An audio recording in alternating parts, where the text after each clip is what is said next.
তোমাকে কোথাও মনকে কষ্ট দিয়েছে বিকজ আমাদের কারণ এটা যারা শুধু গেছেন তাদের জন্য নয়, আমার মনে হয় যে বাংলার মানুষের জন্য একটা দাগ হয়ে গেল।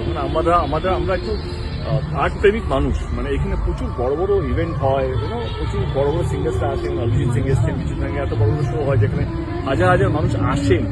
সেইখানে কালকের একটা ঘটনা সেই পুরো ইমেজটাকে ডেফিনেটলি ডেন্ট করবে বলে আমার মনে হয়। আমারও প্রচণ্ড কষ্ট হয়েছে, কারণ বাংলায় আমরা করতে পারিনি, অন্য রাজ্যে এটা করে দেখালো, সেটা ডেফিনেটলি একটা প্রচুর কষ্ট দিচ্ছে। But I think will come back.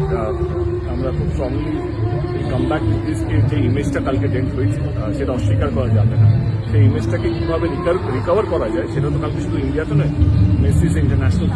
সেইখানে পৃথিবী জুড়ে যেই একটা, আমি বলবো সেটা শুধু কলকাতা, কিন্তু কলকাতা তো জানো এটা ভারতবর্ষের জন্য একটা আমার মনে হয় কি ডেফিনেটলি যারা ইনভলভ আছেন তারা ভাবছেন যে কীভাবে এটা থেকে আমরা ওভারকাম করবো এবং আমাদের মান সম্মানটা কীভাবে আমরা অটুট রাখবো, কীভাবে আমরা মাথা উঁচু করে বাঁচবো, সেটা নিয়ে ডেফিনেটলি যারা অধিকারীরা তাদের এটা ভাবা উচিত।